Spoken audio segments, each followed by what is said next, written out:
Ada like akka kana qofa miti haga itti fufutiyyo xaraartame hundatti fayyadamu barbaada. Oduu odeeffannoo biroos qabna ani hirphaa gammachuutiin hordofaa. Mootummaan Itoophiyaa humnoonni waraanaasaa naannolee Amaaraa fi Affaar harka hidhattoota TPLF keessaa bilisa baasan qabatanii akka turan ajajuu beekse. Mootummaan ammatti naannoo Tigraay keessa galee duula waraana marsaa biraa raawwachuudhaaf fedhii akka hin qabne ifatti beekseera. Ministeerri tajaajila odeeffannoo mootummaa Dr. Leggasaa Tulluu ibsa miidiyaaleedhaaf kennaniin duulli jalqaba ministeerri muummee Abiyyiin hoogganamaa ture milkiin xumuramuu himaniiru. የመከላከያ ኃይላችን በዘመቻ ለህብረ ብሔራዊ አንድነት በምስራቅ አማራና አፋር አካባቢዎች humni ittisaa keenya duula zamachaa ለህብረ ብሔራዊ አንድነት jedhuun baha amaaraa fi affaar keessatti naannolee humna weeraraan qabamanii turan bilisa baasuun ergama isaa galmaan gahuun xumureera. Amma naannolee bilisa bahan cimsee to'achuun akka turu ajajni kennameera. Bu'urri murteen kun itti darbe inni jalqabaa humnoonni mootummaa Tigraay galanii wayita turan rakkoo mudatan irraa barachuu waan sirrii ta'eef kan lammataa shiraa fi kiyyoo diinaa keessa akka hin galle yaaduudhaan sadarkaa sadaffaatti raayyaan ittisa biyyaa keenya tokkummaa daangaa biyyaa haalli balaarra buusu uumameera jedhamee yeroo yaadamutti haala yeroo fi bakka kamittuu naannoo Tigraay galee tarkaanfii barbaachisu fudhachuuf dirqama heeraa waan qabuuf murteen kun murtaa'uu danda'eera. ያለው በመሆኑ ይህ ውሳኔ ሊወሰን ችሏል።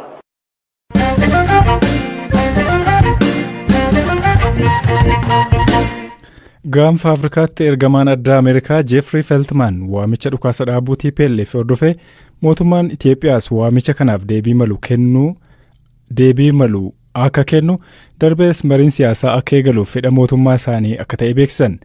Mariin waraana TPLF fi mootummaa federaalaa gidduutti dhalateef furmaata siyaasaa tolchuudhaaf ergamaan addaa gamtaa Afrikaa Oluseegun Obasanjoo gara Finfinneetti imalaa akka jiran himaniiru. Mootummaan Itoophiyaaf gaaffiin ijoo kaasaa ture waan deebii argateef mariitti galuu qabaa jedhan Feltman. I think right now there is an opportunity for the warring parties in Ethiopia to pivot to a different direction. Qaamoleen waraana kana keessatti wal waraanaa jiran daandii adda addaarra deemuuf carraan hin jiru. Ejjennoon mootummaa Itoophiyaa humnoonni Tigraay TPLF yookaan TDF naannolee ollaa keessaa akka bahanidha. Suni ta'eera. Nuti mataan keenyi United States humnoonni TPLF naannoo isaanii Tigraayitti akka deebi'anii fi waraanicha naannolee kaanitti akka hin babal'ifne gaafachaa turre. Sun ta'eera. Fedhiin jalqabaa mootummaa Itoophiyaa fi kan keenya amma guutameera. Amma hooggantootni biyyoota Afrikaa fi idil addunyaa qaamoleen lameen gara dhukaasa dhaabuutti akka seenan dhiibbaa gochaa jiru. Sun ammoo dhukaasa dhaabuu waliigaltee irratti hundaa'ee fi marii biyyaalessaa hundaammataaf amanamaa ministeerri muummee Abiy Ahmed akka gaggeeffamu barbaadaniif haala mijeessa. Osoo waraanni adeemuu marii biyyaalessaa hundaammataa amanamaa gaggeessuun hin danda'amu. Fedhiin ministeerri muummee marii biyyaalessaa gaggeessuuf qabanii fi humnootni TPLF naannolee ollaa keessaa kan hin jirre ta'uun walitti bu'insa waraanaarraa gara marii siyaasaatti deemuuf carraa nu hundi arguudhaaf barbaannu uuma. Mootummaan Itoophiyaa hangammaatti waamicha dhukaasa dhaabuu fi marii siyaasaa eegaluu irratti deebii ta'e kan hin kennine ta'uun wal qabate mootummaan Ameerikaa marii malee waraanaan fallee akka hin jirre mootummaa Itoophiyaa hubachiisuu feetii jedhan. Well, there isn't a military solution. That's the thing. Furmaatni waraanaan hin jiru. Dhalattoonni Tigraay miliyoona 6 yookaan 7 ta'antu jira. Uummata biyyattiin yoo wal bira qabamu lakkoofsaan xiqqaa ta'uu malu. Garuu naannoo isaanii keessa jiru tokkoomanii lafa isaanii ka ta'e bulchiinsa naannoo Tigraay ittisuuf ta'u. Kasaaraan waraana kanaa gama lubbuu namaan akkaan guddaadha. Kun ammoo warra tagaaruuf qofa osoo hin taane ka Amaaraa, Affaariif kaanis ni dabalata. Baasiin mootummaan waraana kanaaf baase hedduu guddaadha. Kanaaf mootummaa humnoonni Tigraay fi kanneen mootummaa waliin hiriiran tasgabbii Itoophiyaa ka uummata miliyoona 100 ol qabduuf jecha gara adeemsa siyaasaa akka galan ka gaafannu. Uummata hedduu qabaachuun Afriikaarraa lammaffaa ka taate Itoophiyaan naannolee kaan keessattis muddamatu jira. Xiyyeeffannoon kaaba biyyattii irratti ta'uun isaa kutaalee biyyattii kaan keessattis qaawwa nageenyaa uumeera. Gaaffiiwwan siyaasaa deebiin arganne jiru. Tasgabbii Itoophiyaa eegsisuuf mootummaan waraana kaaba Itoophiyaa jiru akka xumuruu fi gaaffilee kutaalee biyyattii biroo jiran kan tasgabbii Itoophiyaa miidhan akka furu hubachiisaa jirra. Gaanfa Afrikaatti ergamaan addaa gamtaa Afrikaa Oluseegun Obasanjoo mootummaa Itoophiyaa mariif waliigalchuuf gara Finfinneetti imalaa akka jiran himaniiru. Because we don't really have the political talks going on. Ammatti mariin siyaasaa hin eegalamne. Ergamaan addaa gamtaa Afrikaa pirezidantiin duraanii Naayijeeriyaa Olusegun Obasanjo har'a yookaan bor Finfinnee galuuf sagantaa qaba. Kun mootummaan Itoophiyaa garaagartummaa gidduu isaanii jiru karaa nagaa furuuf murannoo wal fakkaataa qabaachuu isaa agarsiisuuf carraa kennaafi. Achi booda marii siyaasaa godhamu keessatti haala jiruun jajjabeessina.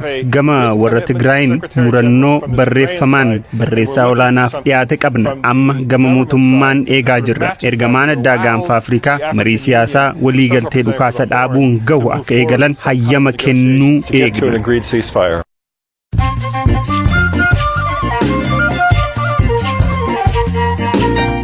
Dhaggeeffattoota keenya ammoo oduun gaggabaabsee isinitti hima. Mootummaan naannoo Amaaraa labsii yeroo muddamaa keessa tarkaanfiiwwan jajjaboo labsee ture fooyyesse.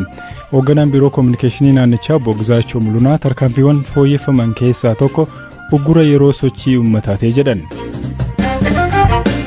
Ameerikaa magaalaa Filaadelfiyaatti saamtonni miseensa Koongireensii Ameerikaa shugguxiin doorsanii konkolaataaf qabeenya kaan jalaa saaman. Taateen kun guyyaa kan raawwate yommuu ta'u, saamtonni 2 moobaayilii fi waraqaa eenyummaa isaanii otoo hambisiin irraa fudhatanii jedhama. Amartiin fakkii Yesuus qabu kan bara kiristaanota warra Roomaa Israa'el qarqara galaana Meeditiraaniyaaniitti argame. Waajjirri hambaalee Israa'el amartiin sun fakkii tiksee gaarii oolaa gateetti isaa irratti baatee jiruu fi albuuda magariisaan bocamee qabaa jedhe. Maayirratti leenjistoonni kilaboota Pirimeer Liigii Ingilizii kamisa har'aa wal ga'uudhaan dhimma Koovid irratti akka mari'atan leenjisaan Liiverpuul Yurgen Klopp ibsanii jiru. Oduun sa'aatii kanaaf qabadhe isaan kana turan.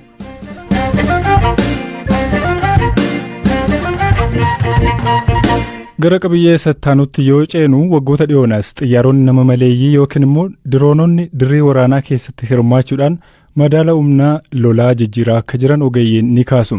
Itoophiyaa keessatti dhiyeenya kana madaalli olaantummaa waraanaa sababa fayyadama dirooniin jijjiiramuun himamaa jira. Aangawoonni TPLF miidhaan dirooniin irra ga'e salphaa akka hin taane amananiiru. Galaana Balaayee dabalee isinitti himama. Waggoota dhiyoonaas xiyyaaronni nama malee balali'anii haliillaa raawwatan yookaan diroononni dirree waraanaa keessatti hirmaachuun madaala humna lolaa jijjiiraa akka jiran ogeeyyiin ni himu. Waraana waliin Itoophiyaa keessatti ji'oota 13f gaggeeffamaa jiru keessattis xiyyaaronni nama malee balali'anii haleellaa raawwatan tibba kana madaala waraanaa gara hidhattoota TPLF naanna'ee ture guutummaatti jijjiiruun mootummaan federaalaa olaantummaa akka argatu gargaaraniiru. Hoogganaan waraana hidhattoota TPLF ka'amma dura hoogganaa waraana raayyaa ittisa biyyaa Itoophiyaa turan Jeneraal Tsaadqaan Gabratinsaay gaafiif deebii BBC waliin taasisaniin tibba kana murtoo siyaasaa fudhannee naannolee Amaaraa fi Affaar keessaa baane yeroo jedhan dirooniin mootummaa Itoophiyaatiin hojiirra oole miidhaa salphaan taane irraan ga'uu himaniiru. Dhiyeessii deeggarsa waraanaa humnoota isaanii Maqaleerraa kiiloomeetiroota hedduu fagaatanii funyaan Finfinnee jala ga'anii turaniif dhiyeessuuf yaalii godhan diroononni fashalsu dubbataniiru. Dubbii himaan TPLF obbo Geetaachoo Raddaas kuusaa waraanaa isaanii dirooniin haleelamaa akka turan dubbataniiru. Dirooniiwwan kun biyyoota akka Chaayinaa, Tokkummaa Emireetota Arabaa, UAE fi Iraan irraa akka bitaman ta'uus akeekaniiru. Ofii dirooniiwwan kunniin warra kam ta'uu malu? Akkamiin hojjetu? Diroonii Chaayinaa Winglong 2 Corporation Industry Aviation Chaayinaan ka oomishamu dirooniin Winglong boombii rookeetiif misaa'eloota furguggifaman hidhachuu danda'a. Dheerina meetira 11 fi ol ka'iinsa meetira 4.1 kan qabu dirooniin kun baalleen isaa meetira 20.5 bal'ata. Saffisa sa'aatiin kiiloomeetira 370 fiiguun walitti fufinsaan sa'aatii 20f samii keessa turuu danda'a. Qunnamtii saatalaayitiin ka hojjetu oggaa ta'u raadiyeesii kiiloomeetira 1,500 keessatti to'achuun ni danda'ama. Boombiiwwan yookaan misaa'eloota 12 ulfaatina haga kiiloogiraama 480 qaban baachuus danda'a. Diroonii Tarkii Bayraktar TB2 biyya Tarkiin ka oomishame dirooniin Bayraktar TB2 jedhamu biyyoota miseensota neetoo ta'an dabalatee kaaniin illee hidhatamaa jira. Diroonicha ka oomishe dhaabbanni Bayraktar Defense wayitaammaa diroononni isaa 160 ta'an Tarkii, Qatar, Ukraine fi Azerbaijaan keessa hojiirra oolaa jiru jedha. Akkuma diroonii Chaayinaa Winglong 2 dirooniin Bayraktar TB2 illee ramaddii ol ka'iinsa giddu galeessaa tajaajila dheeraa keessa kan galu hoggaa ta'u basaasaa fi haleellaaf illee itti dhimma ba'u. Akka marsariitii dhaabbaticha irratti kaa'ametti boba'aa liitira 300 3 baachuu danda'a. Dirooniin kun ajaja namaatiin malee sirnuma ofiitiin lafaa ka'uu fi deebi'ee qubachuu kan danda'u waggaa ta'u ol ka'iinsa tarkaanfii 18,000 haga 27,000 keessa ajaja fudhatee raawwata. Diroonichi boombii, rokkeettii yookaan misaayila 4 hidhachuu danda'a. Dirooniin US fi Israa'elitti oomishaman kanneen Tarkiif Chaayinaan hojjetamanirra gatiin isaanii qaaliidha. Akka marsariitiin The Diplomat jedhutti oomishni Tarkii Bayraktar TB2 ka Itoophiyaan hidhatteetti jedhamee amanamu $1 miliyoona haga 2 waggaa baasu, ka Ameerikaa immoo miliyoona 30 ol akka bitu tilmaamama. Dabalataan ammoo meeshaaleen waraanaa xiyyaarota kanarratti fe'amanii dhukaafamanis gatiin isaanii qaaliidha.